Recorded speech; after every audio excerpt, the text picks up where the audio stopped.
जय हिंद दोस्तों, DRS classes पे आपका एक बार फिर से स्वागत है। आज हम लोग पढ़ने वाले हैं भूमि संसाधन के बारे में। संसाधन से आप तो परिचित होंगे। संसाधन पिछले क्लास में हमने पूरा उसको पढ़ रखा है। तो संसाधन हम किसको कहते हैं? जिससे किसी काम के करने का उद्देश्य पूरा हो उसे हम लोग क्या बोलते हैं? संसाधन।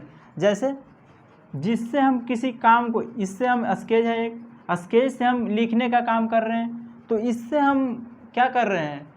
किसी काम को करने का जरिया बना रहे हैं। हम पढ़ा रहे हैं तो पढ़ाने का जरिया मेरा क्या है? Board, sketch. तो ये क्या हो गया? संसाधन।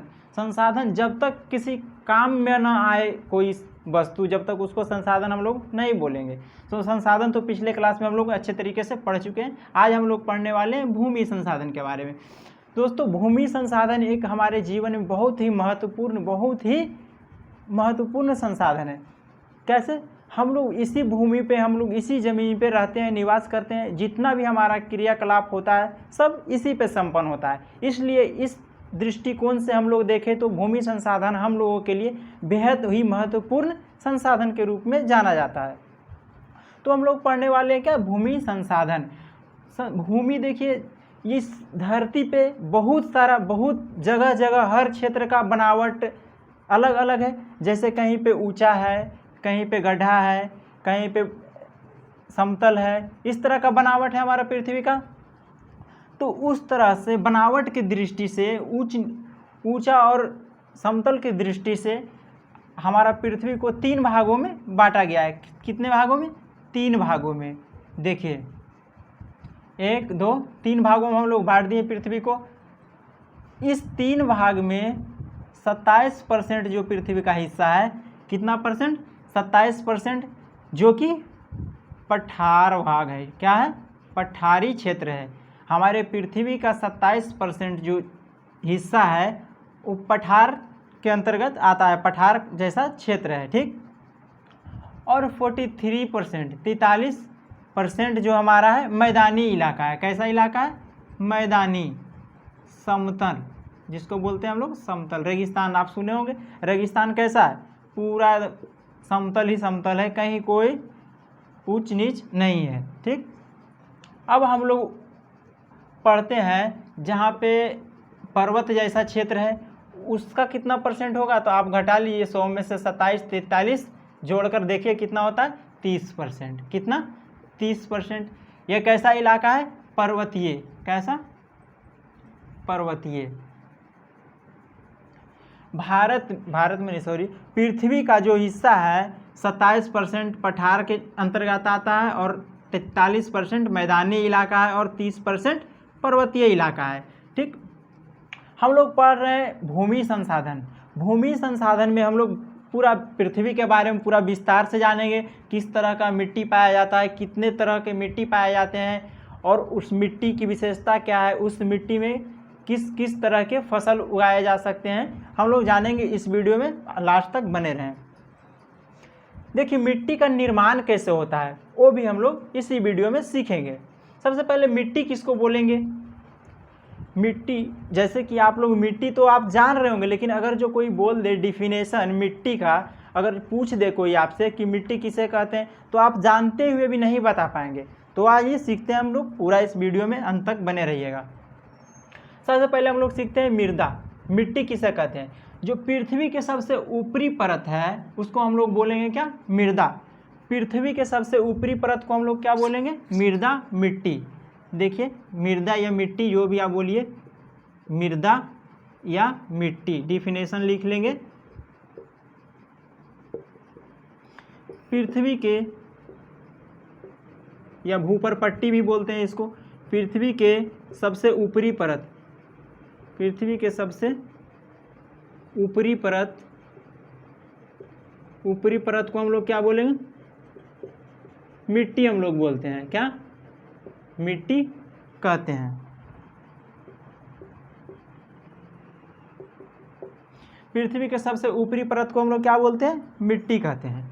और मिट्टी का निर्माण कैसे हुआ है, तो आइए हम लोग सीखते हैं मिट्टी का निर्माण कैसे कैसे हो सकता है, कैसे कैसे होता है। मृदा के निर्माण के कारक है। यहाँ पे क्या है? मृदा निर्माण के कारक, मतलब मृदा निर्माण होने के कारण, मिट्टी निर्माण होने के कारण क्या क्या हैं। पहला में देखिए ऊंचावच या धाराकृति। क्या है? ऊंचावच या धाराकृति। ऊंचावच और धाराकृति क्या होता है तो हम लोग जानते हैं। ऊंचावच मतलब ऊंच नीच जगह। क्या? ऊंच नीच जगह को हम लोग बोलेंगे क्या? ऊंचावच या धाराकृति। जैसे इससे कैसे अब निर्माण होता है मिट्टी का, तो ऊंचा जगह जहाँ पे रहेगा, कभी आप देखे होंगे मिट्टी बहुत सारा जमा कर दीजिए एक जगह और जोर से हवा चले, क्या जोर से हवा चले तो देखते होंगे ऊपरी परत को धूल कण जैसा उड़ते रहता है, उससे क्या होता है? धूल कण जैसा उड़ते रहता है। तो उससे भी ऊंचा नीचा जो जगह होता है उससे मिट्टी का निर्माण होता है, हवा हुआ चलता है मौसम के कारण। अब देखिए दूसरा में क्या है, मूल शैल या चट्टान। क्या है? मूल शैल या चट्टान।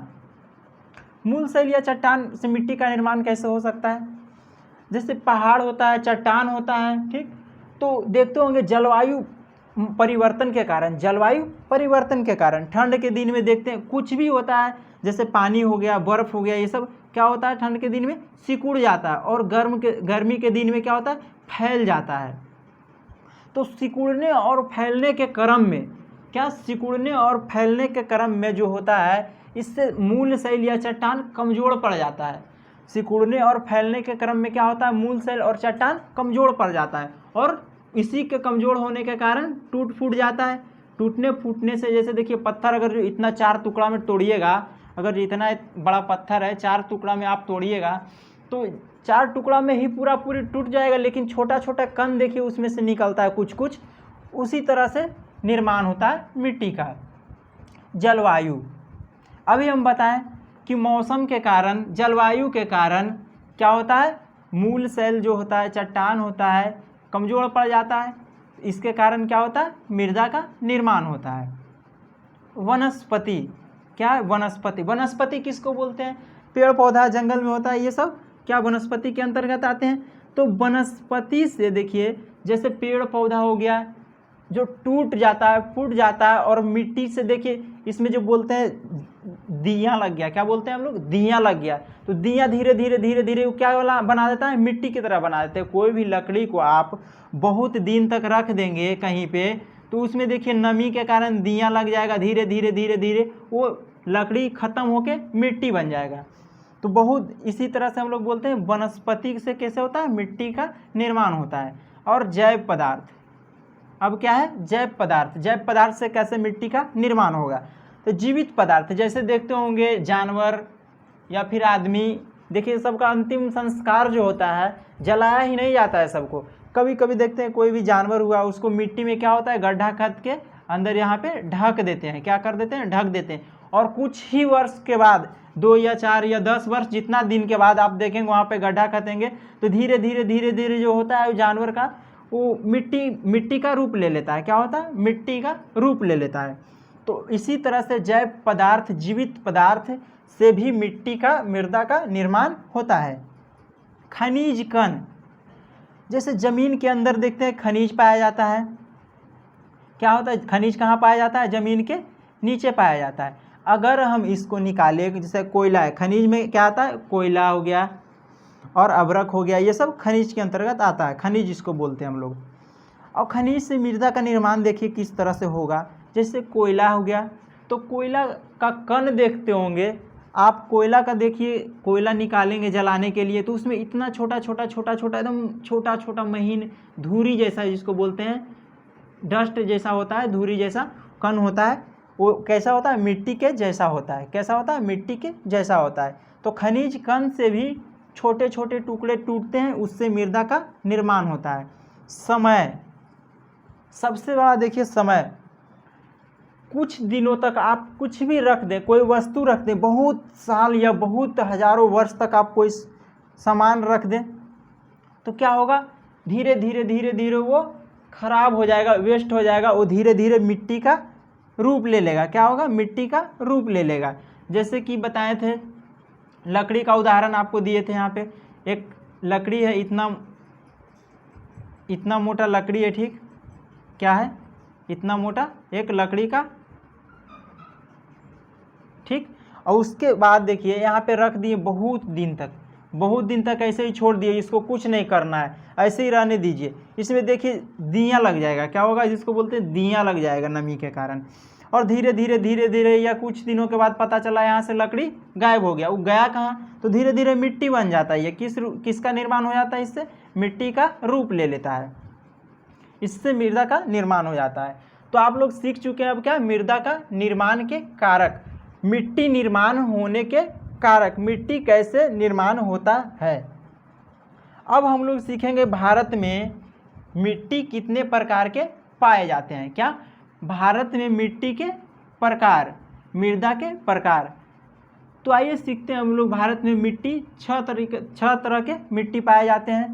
पहला हो गया जलोढ़ मृदा, दूसरा हो गया काली मृदा, इसको हम लोग बोलते हैं क्या, रेगुर मृदा भी बोलते हैं, और काली कपासी मृदा। काली मृदा में कपास बहुत ज़्यादा मात्रा में होता है, इसका सबसे प्रमुख फसल क्या है, काली मृदा का कपास, इसीलिए इस मिट्टी को बोला जाता है काली कपासी मृदा। इस मिट्टी में कपास की खेती सबसे ज़्यादा होती है, इसीलिए इसको बोला जाता है क्या, काली कपासी मृदा। काली मृदा, रेगुर मृदा या काली कपासी मृदा तीनों एक ही चीज़ है, लाल एवं पीली मिट्टी। क्या, लाल एवं पीली मृदा। और चौथा में क्या हो जाएगा, लेटेराइट मृदा, और पांचवा क्या है, मरुस्थलीय मृदा, और छठा आपका पर्वतीय मृदा।